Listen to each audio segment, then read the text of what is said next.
بسم الله الرحمن الرحيم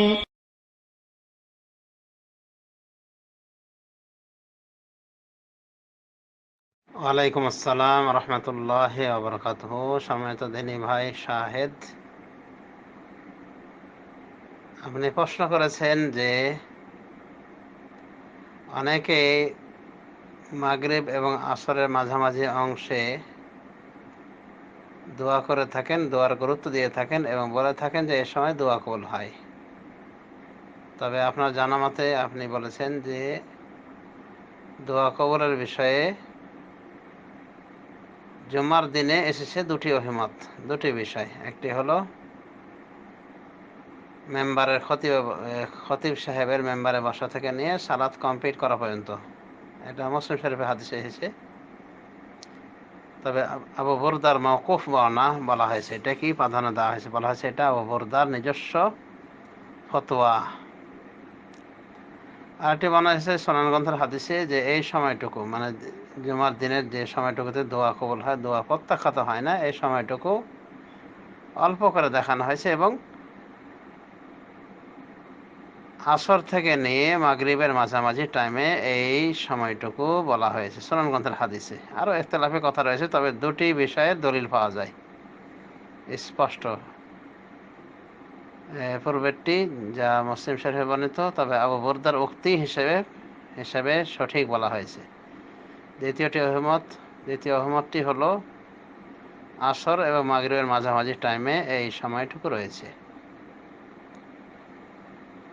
তো জনগণ যে বিশ্বাস রাখে যে বাদ মাগরিব বাদ আসর বা আসর মাগরিবের মাঝামাঝি টাইমে অন্যান্য 6 দিনেও দোয়া কবুলের মুহূর্ত, এটা কতদূর সঠিক,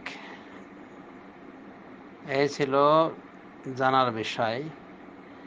আমার জানা মতে এটা সঠিক নয়, শুধুমাত্র জুমার দিনের সাথেই খাস। তবে একখানা সহিহ হাদিসে রয়েছে রাসূলুল্লাহ সাল্লাল্লাহু আলাইহি ওয়াসাল্লাম এটাও বলেছেন যে আল্লাহর একটা মুহূর্ত রয়েছে রাতে দিনে, যে ওই টাইমে ওই মুহূর্তে কেউ যদি দোয়া করে, বদদোয়া করে, যাই করো কবুল হয়ে যায়। এই জন্য সন্ততিদেরকে গালমন্দ করতে নিষেধ করা হয়েছে, না অভিশাপ ইত্যাদি করতে নিষেধ করা হয়েছে। কারণ হতে পারে দোয়া কবুলের মুহূর্তে ওই গালমন্দটা পড়ে যাবে, ওই বদদোয়াটা পড়ে যেতে পারে, যার ফলে গ্রহণ হয়ে যাবে। তো এখানেও খাস করে দেওয়া হয়নি, এই সহিহ হাদিসে খাস করা হয়নি যে ওটা কোন মুহূর্ত। আর একখানা হাদিস রয়েছে আল আদাবুল মুফরাদ গ্রন্থে ইমাম বুখারীর এবং আলবানী সাহেবের সহিহুল আদাব আল মুফরাদে, যে সাহাবী জাবের রাদিয়াল্লাহু তাআলা আনহু বলেন রাসূলুল্লাহ সাল্লাল্লাহু আলাইহি ওয়াসাল্লাম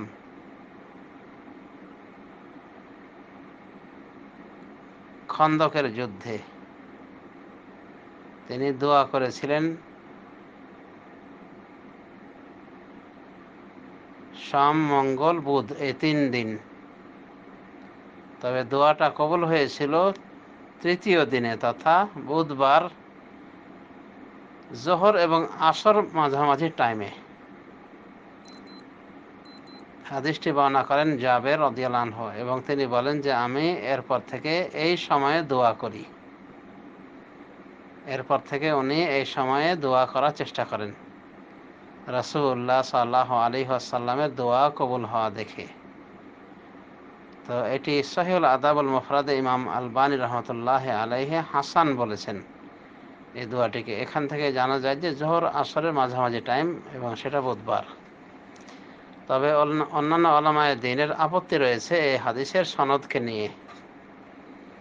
কেউ বিশুদ্ধ মেনে নেওয়ার শর্তও বলে থাকেন যে এখানে এমন কিছু নেই প্রমাণ যে এই দিনে কবুল হয়। যতটুকু এখানে এসেছে তা হলো এই যে রাসূলুল্লাহ সাল্লাল্লাহু আলাইহি ওয়াসাল্লাম দোয়া মোট 3 দিন করেছিলেন, তবে তৃতীয় দিনে তার দোয়াটা কবুল হয়েছে। কিন্তু এর অর্থ এ নয় যে ওটাই দোয়া কবুলের মুহূর্ত, ওটাই দোয়া কবুলের খাস মুহূর্ত। আল্লাহর ইচ্ছা এই তৃতীয় দিনে কবুল হয়েছে। আর দোয়ার নিয়ম হলো যে বারবার করা, একাধিকবার করলে আল্লাহ এক সময় দিয়ে দেন, আল্লাহ দোয়াটা কবুল করে নেন। তো রাসূলুল্লাহ সাল্লাল্লাহু আলাইহি ওয়াসাল্লামের দোয়াটি কবুল হয়েছে তৃতীয় দিনে, এভাবে বলা হয়েছে। তো যা হোক, মাগরিব এশার মাঝামাঝি টাইমে, আসর এবং মাগরিবের মাঝামাঝি টাইমে দোয়া কবুল হয়, এরকম কথা আমার জানা মতে সহিহ হাদিস দ্বারা প্রমাণিত নয়। আমি কোনো সহিহ হাদিস পাইনি। তবে দোয়া কবুলের বহু মুহূর্ত রয়েছে, যেমন আজান একামতের মাঝামাঝি টাইমে দোয়া কবুল হয়, বৃষ্টি বর্ষণকালীন দোয়া কবুল হয়, অনুরূপভাবে যুদ্ধ চলাকালীন কাফের এবং মুসলিমদের মাঝে তুমুল যুদ্ধ চলাকালীন দোয়া কবুল হয়। এই সমস্ত হাদিসগুলি বিশুদ্ধ পর্যায়ের, এমনকি ইউটিউবে আমার রয়েছে এই বিষয়গুলি মর্মে। তো দোয়া কবুলের অনেক মুহূর্ত রয়েছে। আরাফা দিবসে দোয়া কবুল হয়, অনুভাবে সাফা মারওয়ার নিকটে দোয়া কবুল হয়, অনুভাবে কাবা ঘর প্রদক্ষিণকালীন দোয়া কবুলের মুহূর্ত, পাথর মারার পরে রাসূলুল্লাহ সাল্লাল্লাহু আলাইহি ওয়াসাল্লাম দোয়া করেছেন হাত উঠে, ছোট এবং মেজ পাথরকে, জামরা সুগরা, জামরা ওস্তা, ছোট এবং মধ্যম জামরায় পাথর মারার পরে দোয়া করেছেন হাত উঠে। আমরা বলতে পারি এই স্থান দোয়া কবুলের, এই সময়টা দোয়া কবুলের। এভাবে অনেক দোয়া কবুলের মুহূর্ত রয়েছে।